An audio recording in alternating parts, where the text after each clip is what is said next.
আদালতে বিচার হবে, প্রত্যেকটা গুল্লির হিসাব দিতে হবে। যারা এই হত্যাকাণ্ডের সাথে জড়িত, ওই খুনি হাসিনা সহ তার সকল দোষরের বিচার চাই, ফাঁসি চাই। প্রথম দাবি হলো জনগণের, এই ফেসিবাদী, এই খুনি, এই গণহত্যাকারীর ফাঁসি এদেশের জনগণ অপেক্ষা আছে।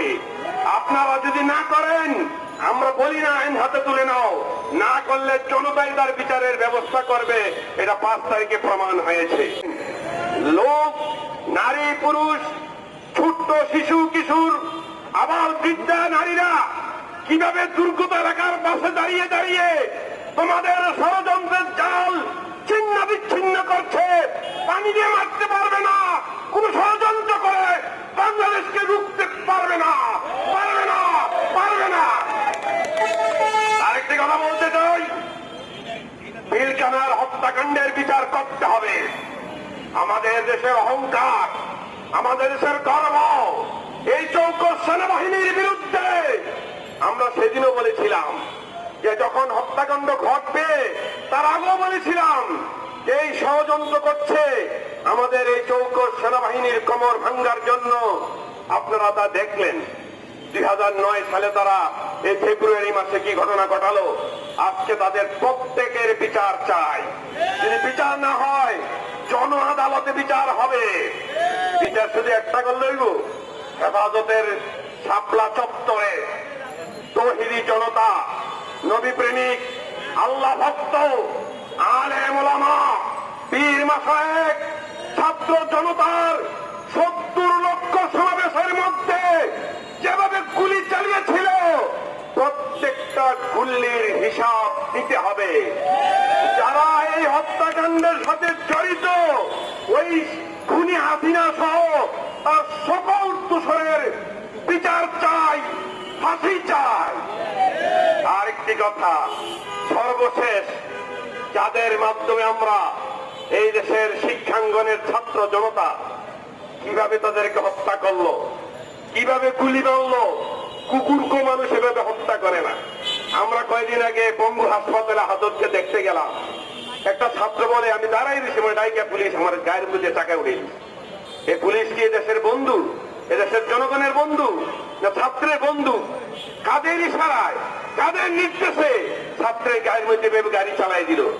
আরেক ভাই বললো, আমি ওষুধ দোকানে ওষুধ বিক্রি করছি, পুলিশ যাইয়া দেখে দেখে আমার পায়ে গুলি করে দিল। আরেকটা রিক্সাওয়ালা বললো, আমি যাত্রী নামে ঘুরেইতেছি, আমার ডাক দিয়ে পায়ে গুলি করে দিল।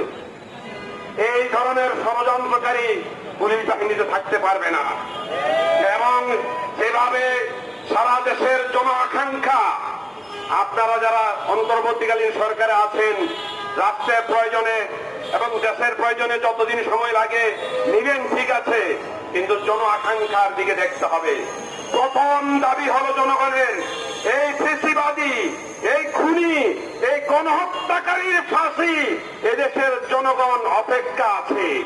আপনারা যদি না করেন, আমরা বলি না আইন হাতে তুলে নাও, না করলে জনতাই তার বিচারের ব্যবস্থা করবে। এটা 5 তারিখে প্রমাণ হয়েছে। আরেকটি কথা বলবো, এবং যারা এই আহত হইল আন্দোলনে, তাদের উন্নত চিকিৎসার যে ব্যবস্থা করা হয়েছে তা পর্যাপ্ত না। অনেকেই চিকিৎসার সুযোগ পায় নাই। যখন আক্রমণ হামলা হয়েছে, এই দানব, এই পশু প্রত্যেক হাসপাতালে অর্ডার করছে যে তাদেরকে চিকিৎসা না দেওয়া হয়। আমরা অনেক রোগীর সাথে কথা বলছি, বলছে ভাই প্রথম দিনে আমার খাওয়া পৌঁছে গেছে। একটা ছাত্র, সে ক্যানাডিয়ান ইউনিভার্সিটি করে, সে বললো যে আমার প্রথম দিন পা পৌঁছে দেওয়ার কারণে আমার পুরো পাওটা কাইটা ফেলছে।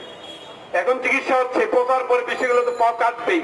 139 জনের পাও কাটা গেছে, 293 জনের চোখ বিকল হয়ে গেছে। এগুলি কে ফেরত দিবি?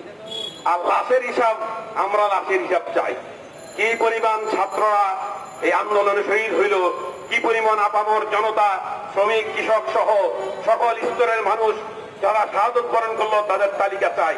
আমাদের কাছে যে তালিকা আছে, প্রয়োজন সকল রাজনৈতিক দল থেকে তাদের থেকে তথ্য নিয়ে সেই তালিকা আপনারা পেশ করুন এবং জনগণের আকাঙ্ক্ষা পুরো করার জন্য ব্যবস্থা করুন।